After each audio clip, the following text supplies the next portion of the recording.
새벽 5시 장비창고 문이 덜컥 열렸습니다. 한겨울인데도 내부 온도는 기묘할 정도로 따뜻했고 바닥에는 흰 비늘 몇 조각이 남겨져 있었습니다. 대원들은 말했습니다. 다시 나타났습니다. 그 구렁이가. 3년 전 대형 화재로 순직한 태연의 헬멧이 그날 창고 구석에서 발견됐습니다. 그때부터 시작된 기적 같은 이야기, 죽음보다 강한 약속이 사람들을 다시 일으켜 세웠습니다. 이야기 시작 전 구독, 좋아요 부탁드리며 감사합니다. 댓글도 부탁드립니다. 도심 외곽의 산자락 아래 자리한 한 소방서는 고요한 풍경 속에 늘 그 자리를 지키고 있었습니다. 시간은 느리게 흘렀고 주민들에게 소방서는 화재가 나야만 떠오르는 위급한 순간에만 존재를 인식하게 되는 배경 같은 존재로 여겨졌습니다. 그러나 그 안에서 일하는 이들에게는 하루하루가 전쟁이었습니다. 그 중에서도 소방서장 최강호는 30년 동안 불과 연기, 무너지는 건물 속을 지나며 묵묵히 그 자리를 지켜왔습니다. 그는 단 한 번도 자신의 직업을 영웅이라 부른 적 없었고, 다만 매일의 책임을 하루씩 견뎌낸다는 마음으로 살아왔습니다. 하지만 그의 겨울, 소방서 내부에 이상한 이야기가 퍼지기 시작했습니다. 새벽마다 장비 창고 안에서 설명할 수 없는 기척이 들렸고, 아무도 출입하지 않은 날인데도 방진포가 구겨지거나 바닥에 낯선 흔적이 남아 있었습니다. 센서는 울리지 않았고 문도 잠겨 있었지만 현장에 남은 하얀 물자국은 길고 미끄러지듯 이어져 있었으며 먼지 사이로 기어간 것 같은 선명한 흔적이 소방복 사이를 통과한 채 구석으로 향해 있었습니다. 그것은 사람의 발자국도 작은 동물의 움직임도 아니었습니다. 형태와 방향 모두가 묘하게 맞지 않았고 대원들은 처음엔 고양이나 뱀일 거라 넘기려 했지만 시간이 갈수록 묘한 불안을 감추지 못했습니다. 첫 목격자는 신입대원 윤대성이었습니다. 새벽 당직 중 장비 점검을 위해 창고에 들어간 그는 어둠 속 구석에 또아리를 틀고 있는 흰 구렁이와 마주쳤습니다. 그 구렁이는 놀라지도 않았고 위협도 하지 않았으며 오히려 그를 가만히 지켜보다가 미끄러지듯 어둠 속으로 사라졌습니다.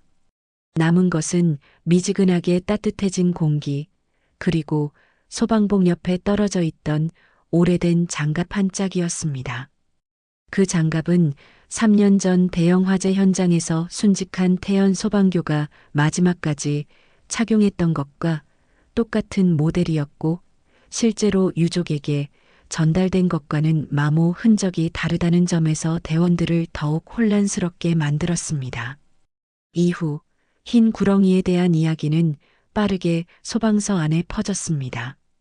처음에는 두려움과 의심이었고 망자의 혼이 돌아온 게 아니냐는 섬뜩한 추측도 있었습니다. 그러나 기묘하게도 그 구렁이가 목격된 날마다 구조 활동은 기적처럼 성공했고 절망적인 상황에서도 부상자들은 생명을 건졌으며 실종자는 극적으로 발견되었습니다. 며칠 뒤 불교 종단의 스님 한 명이 강의차 방문해 장비 창고 앞을 지나가던 중 갑자기 발걸음을 멈췄습니다. 그는 눈을 감고 무건으로 손을 모은 뒤 조용히 창고 쪽을 바라보며 말했습니다. 사람 아닌 것이 있으나 사람보다 따뜻한 기운이 느껴졌고 누군가가 아직 그 자리에 앉아 대원들을 지키고 있다는 느낌이 들었다는 말이었습니다. 그날 이후 장비 창고는 더는 단순한 창고가 아니게 되었습니다.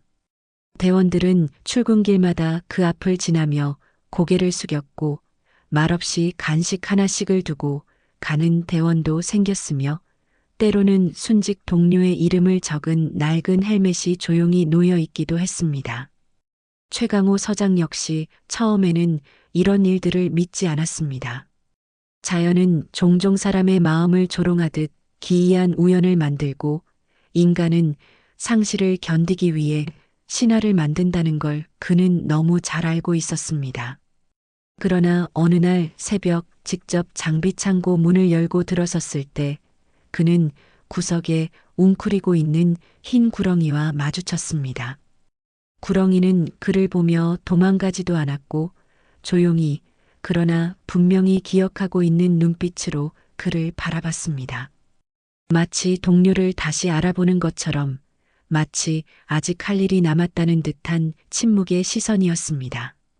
그날 이후 최 서장은 창고 출입을 전면 통제하며 문 앞에 한 장의 종이를 붙였습니다. 이 문은 누구의 출입도 허락되지 않으며 단 한 명의 영웅이 쉬는 자리로 남긴다. 그리고 이상한 일은 계속됐습니다.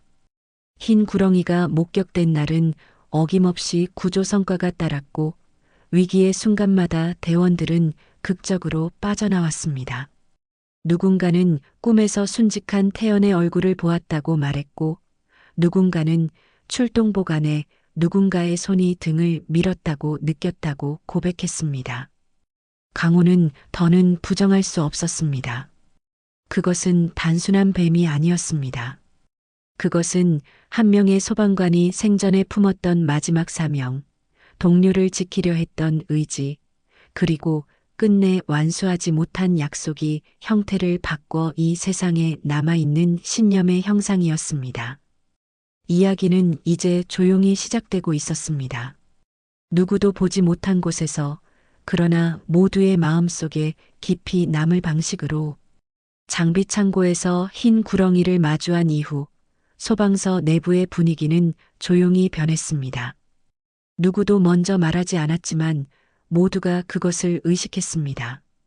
무전기를 매는 손끝은 잠시 멈추었고 출근길 대원들의 걸음에는 어딘지 모를 조심스러움이 배어 있었습니다. 새벽마다 누군가 다녀간 듯한 흔적은 여전히 남아 있었고 창고 벽면에는 하얗게 벗겨진 비늘이 나날이 하나씩 늘어갔습니다.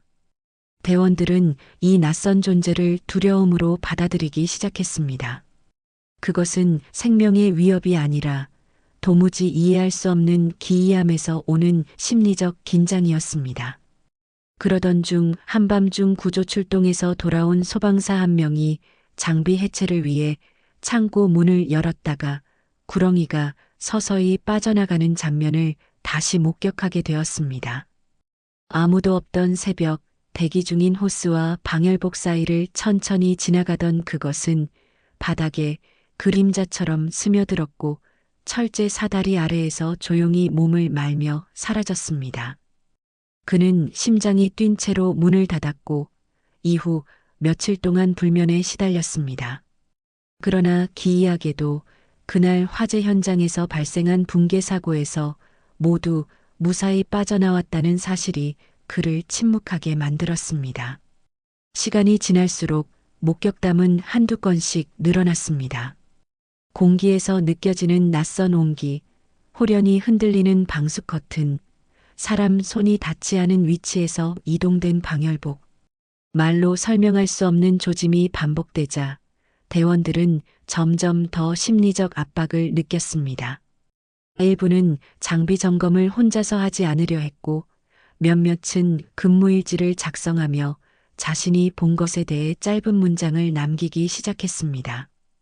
확실히 누군가가 안에 있었다. 다녀간 자국이 있었다. 비늘이 늘 하나씩 늘어난다. 이런 정황이 쌓이자 강호는 고민 끝에 외부 종교계 인사와 접촉했습니다. 불교 종단과 민속신앙 전문가 그리고 영적 상담을 겸하는 심리학자가 조심스럽게 현장을 방문했고 장비창고 내부를 확인한 뒤 그들은 공통된 결론을 내렸습니다. 여기는 일반적인 기운이 흐르는 곳이 아닙니다. 이 장소는 혼이 쉬어가는 자리입니다. 분명 누군가의 영적 흔적이 머물고 있습니다.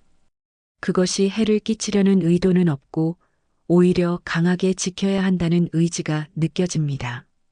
수호령 혹은 중생이 되지 못한 보호자의 기운이 강합니다.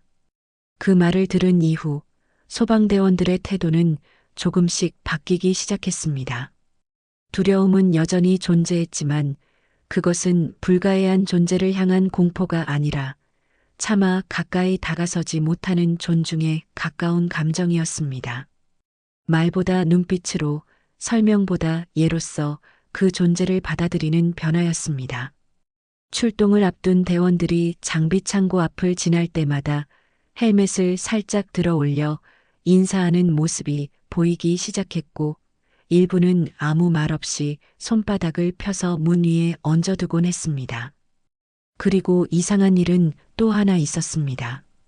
대원들이 자리를 비운 사이 한밤의 점검 중 장비 배열이 정돈된 채로 바뀌어 있었고, 낡은 절연 장갑이 가장 위험한 노후 도구 위에 덮여 있었던 사건이 발생했습니다.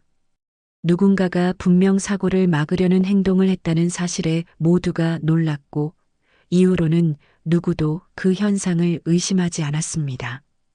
그해 초 한 대원은 순직한 태연 소방교의 어머니를 모시고 조용히 소방서를 방문했습니다. 헬멧 기증식을 명목으로 온 자리였지만 어머니는 장비창고 앞에서 발걸음을 멈추더니 갑자기 눈을 감고 기도하듯 손을 모았습니다. 그 순간 창고 내부에서 미세한 울림과 함께 헬멧 하나가 천천히 바닥으로 쓰러지는 소리가 났습니다. 아무도 건드리지 않았고 창문은 모두 닫혀 있었습니다. 어머니는 미소를 머금은 채 맞다, 저 아이는 떠나지 않았구나라는 말만 남기고 돌아갔습니다. 그 사건 이후 대원들은 그것을 더 이상 구렁이라 부르지 않았습니다. 이제 사람들은 그를 그분이라 불렀습니다.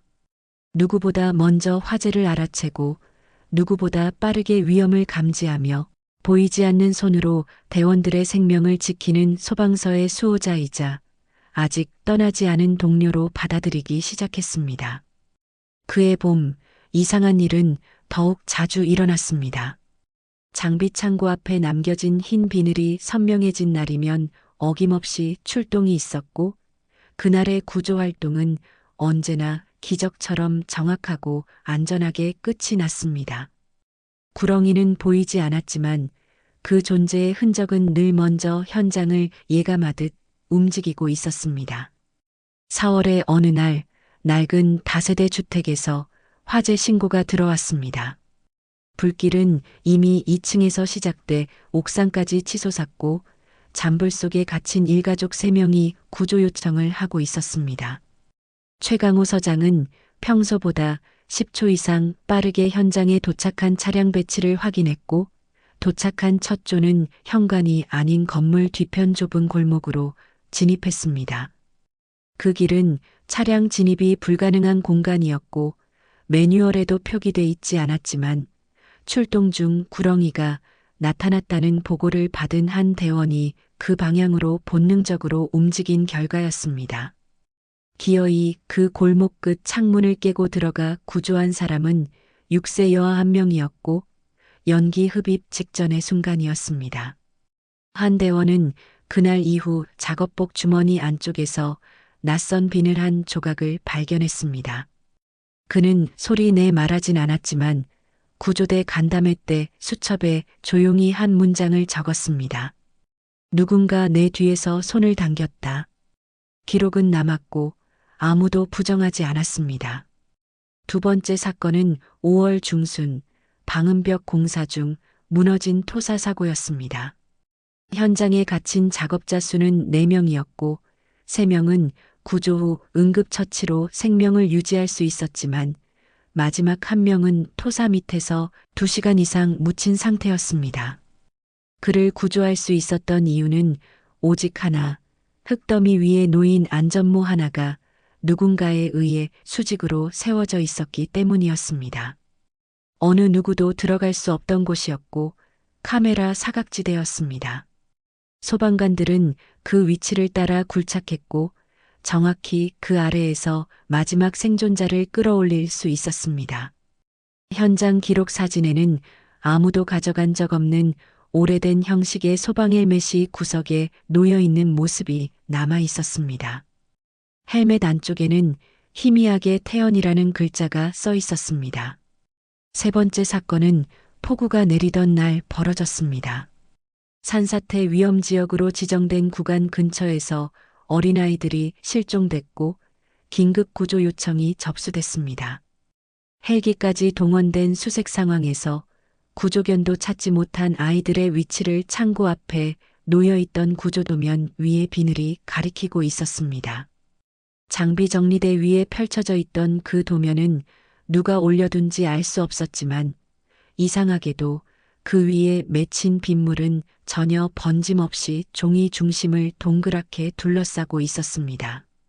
그 중심 좌표에 따라 수색팀이 움직였고 그 위치에 움푹 꺼진 배수로에서 아이들이 발견되었습니다. 전원 생존이었습니다. 사건이 반복될수록 대원들은 더 이상 그 존재를 미신이나 환영으로 여기지 않았습니다. 장비 창고 앞의 비늘은 예고였고 미세한 흔들림은 지도였습니다. 누군가는 그것을 태연의 홀령이라 불렀고 또 누군가는 하얀 수호령이라 불렀지만 이제 그 이름이 무엇이든 중요하지 않았습니다. 그 존재는 늘 그 자리에 있었고 그들이 가야 할 방향을 알려주고 있었습니다. 그 믿음은 점차 확신으로 바뀌었습니다. 장비 점검 전 많은 대원들이 창고 문 앞에 조용히 손을 얹기 시작했습니다. 한 명은 구조복 안쪽 주머니에 태연의 사진을 접어 넣었고 또 다른 이는 출동 후 돌아와서야 방열복 안쪽에 끼워진 하얀 비늘 한 조각을 발견했다고 기록했습니다.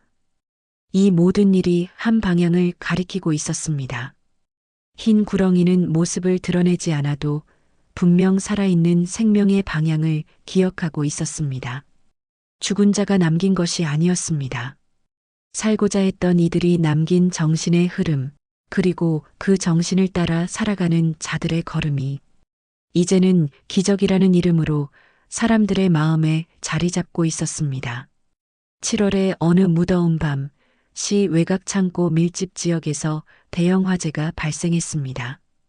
폭염에 의한 배선 합선으로 시작된 불길은 인근 가연성 자재를 연쇄적으로 삼켰고 도착 당시에는 이미 검은 연기가 하늘을 덮고 있었습니다.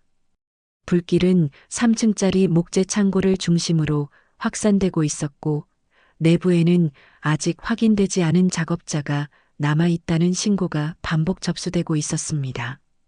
최강호 서장은 신속하게 구조 동선을 설정했고 1, 2차 진입조가 교대 투입되었습니다. 하지만 화재는 평소와 달랐습니다. 연기의 밀도와 열기가 비정상적이었고 불길은 방향을 예측할 수 없을 만큼 산발적으로 번졌습니다. 진압 중 2층 서편 구획에서 장비 상태가 고장난 팀이 철수를 요청하자 서장은 본인이 직접 보조 장비를 메고 투입되었습니다. 그리고 그 순간 누군가의 외침도 없이 천장이 무너졌습니다. 벽체 일부가 붕괴되면서 파편과 자재들이 순식간에 쏟아졌고 진입 중이던 구조팀 일부가 고립됐습니다. 현장은 아수라장이 되었고 무전은 간헐적으로 끊기며 지휘가 일시적으로 마비되었습니다. 강호는 내부 상황을 파악하기 위해 부서진 계단을 돌파했고 이어진 어둠 속에서 기이한 장광을 목격했습니다. 불길 한가운데 무너진 천장 아래 무언가 반사되는 광택이 있었습니다. 그는 소방 도끼로 길을 열고 파편을 치워가며 그쪽으로 다가갔습니다. 그리고 그가 마침내 손에 쥔 물체는 한쪽이 불에 그을린 오래된 소방 헬멧 한 개였습니다. 그 헬멧은 현행 장비 모델이 아니었고 도장과 형식으로 보아 약 10여 년 전 배급된 구조대용 1세대 헬멧이었습니다. 헬멧 안쪽에는 흙먼지와 탄 자국이 뒤엉켜 있었지만 안감 깊숙이 흐릿한 이니셜 하나가 선명하게 남아 있었습니다. 강호는 그대로 그 자리에 무릎을 꿇었습니다. 그 이니셜은 태연 소방교의 것과 완벽히 일치했고 그의 마지막 착용 장비 번호와도 부합했습니다. 그러나 이상한 점이 있었습니다. 그 헬멧은 태연이 순직한 화재 현장에서 수색 후 회수되지 못한 실종품이었습니다. 3년 전의 기록에 따르면 당시 무너진 건물 잔해 속에서 헬멧은 끝내 찾지 못했고 장비 분실로 처리된 채 보관해서 제외됐습니다. 그런데 왜 지금 여기에 전혀 다른 화재 현장에서 무너진 잔해 더미 속 누구도 다가가지 못한 중심부에서 마치 누군가가 일부러 남겨둔 것처럼 고스란히 보존된 상태로 놓여 있었던 걸까? 그 순간 바람이 창문 없는 벽 틈 사이로 거칠게 들이쳤고 소방복 천이 갑자기 벽면에 흩날렸습니다. 강호는 등골을 타고 오르는 전율을 느꼈고 그 뒤편 벽에 박혀있던 낡은 금속판을 보게 되었습니다. 금속판에는 당시 화재 위험 물질 저장 장소의 고유 코드가 적혀 있었고 마지막 수정일자는 태연이 순직한 바로 다음 날로 표기돼 있었습니다. 기록상 아무도 수작업을 하지 않은 날이었습니다. 현장 복귀 후 강호는 헬멧을 조심스럽게 닦아낸 뒤 봉인 처리했습니다. 그러나 소방청에 보고를 올리기 전날 밤 장비 창고 앞에 하얀 비늘이 두 겹 겹쳐져 떨어져 있었습니다. 이전까지 한 장씩만 떨어졌던 그것이 처음으로 쌍의 형태를 이루고 남아 있었습니다. 그리고 그날부터 구렁이는 다시 모습을 드러내지 않았습니다. 창고는 잠잠했고 흔적은 사라졌으며 비늘은 더 이상 나타나지 않았습니다. 구조율도 급감하지는 않았지만 이전과 같은 직감적 안내는 더는 존재하지 않았습니다. 대원들 사이에 말없는 긴장감이 돌기 시작했습니다. 누군가는 말없이 헬멧 앞에서 고개를 숙였고 누군가는 밤마다 장비창고 문 앞에 헌화를 했습니다.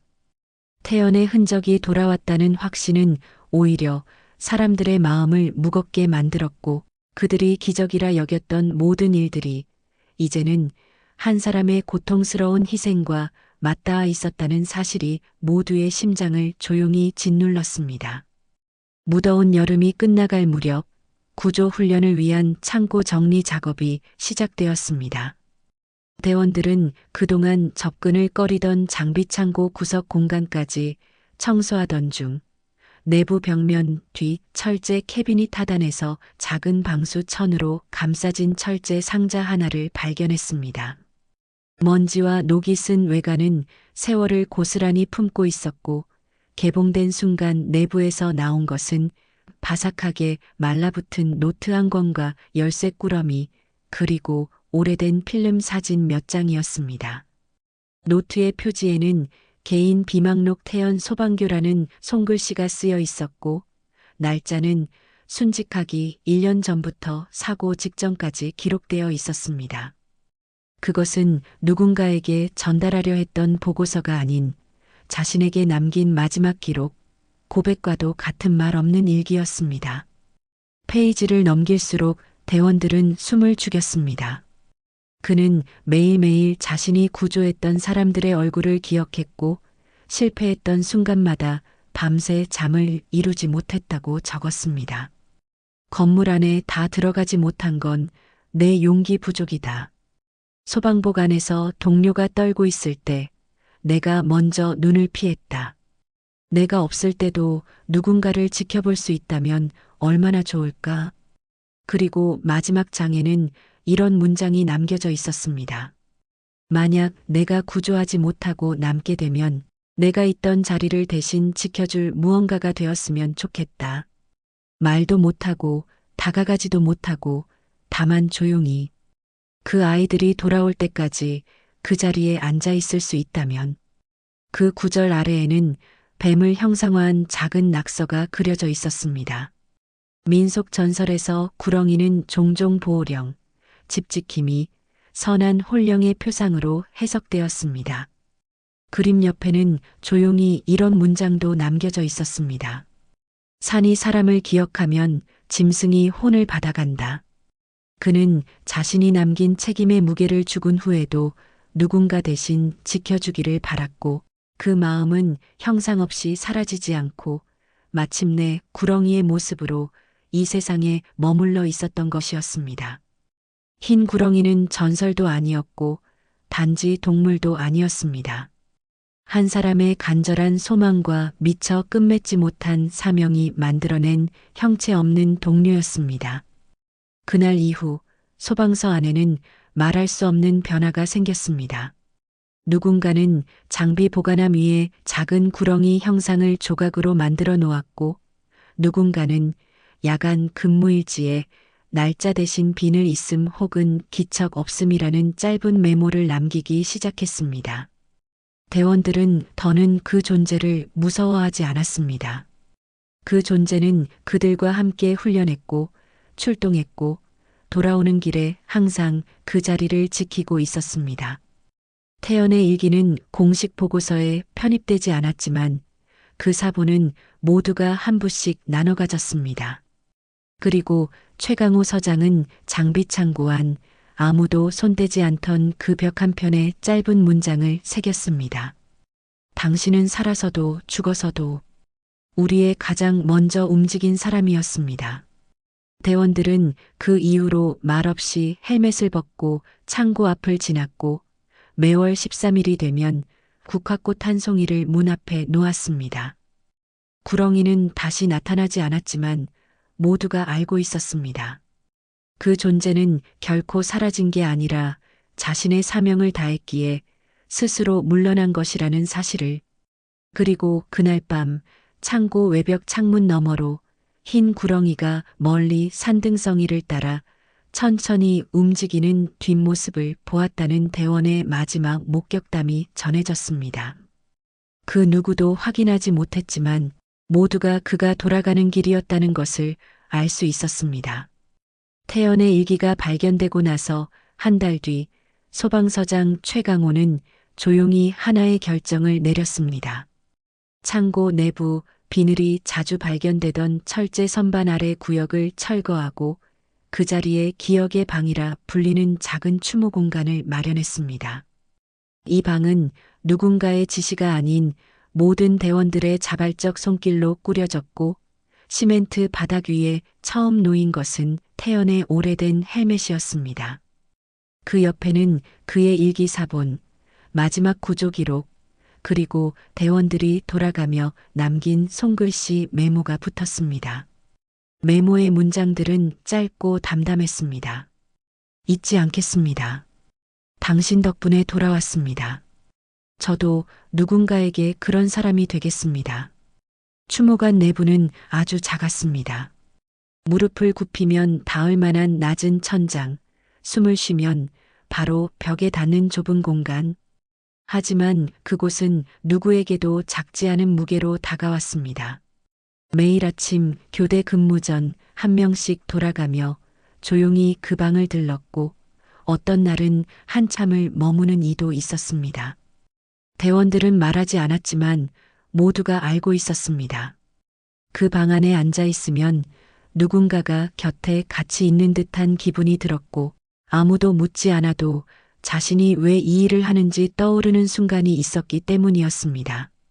그리고 어느 날부터 장비 창고 앞에 더는 비늘이 떨어지지 않았습니다. 하얗게 깔리던 흔적은 완전히 사라졌고 밤마다 들리던 기척도 이젠 기억 속으로만 존재했습니다. 그러나 이상하게도 그 부재는 불안함을 주지 않았습니다. 오히려 이제는 정말 떠난 것이구나라는 평온한 납득이 대원들의 마음을 차분히 감쌌습니다. 그것은 상실이 아니라 무언가를 다 끝낸 존재가 마지막으로 인사하고 떠났다는 안도감이었습니다. 그 무렵 지역 언론에서는 조용히 이 이야기를 다뤘고 전국의 소방서 몇 곳에서도 유사한 구렁이 목격담과 함께 구조 기적 사례가 보고되기 시작했습니다. 사람들은 그것을 단순한 우연이라 여겼지만 소방서 안에서는 다르게 받아들였습니다. 그들은 알고 있었습니다. 헌신의 정신은 자리를 옮겨가며 사라지지 않고 계속 살아간다는 것을. 소방청에서는 태연 소방교의 정신을 기리기 위한 기억의 의식 제도를 신설했고 각 지구대별로 기억함을 설치하여 순직자들의 기록과 개인 유품을 정리해 보관하게 했습니다. 이전에는 이름만 남았던 사람들이 이제는 살았던 삶과 그 마음으로 기억되는 방식으로 바뀌기 시작한 것이었습니다. 그해 가을, 추모관 앞 작은 마당에는 하얀 구렁이 조형물이 세워졌습니다. 은은한 곡선의 조형물은 땅을 감싸며 누워있는 모습이었고 그 등 위엔 돌아오지 않아도 지켜주고 있었습니다라는 문장이 새겨졌습니다. 아이들은 그 앞에서 사진을 찍었고 노인들은 모자를 벗고 인사를 했습니다. 사람들은 그것이 진짜 있었던 존재였는지 확인하려 하지 않았습니다. 중요한 건 그것이 누구였는지가 아니라 어떤 마음으로 남아 있었는가였기 때문이었습니다. 추모관 안작은 선반 위 유일하게 아직도 누군가가 놓고 간 하얀 비늘 한 조각이 액자에 보관되어 있습니다. 누가 마지막으로 남긴 것인지 아무도 모릅니다.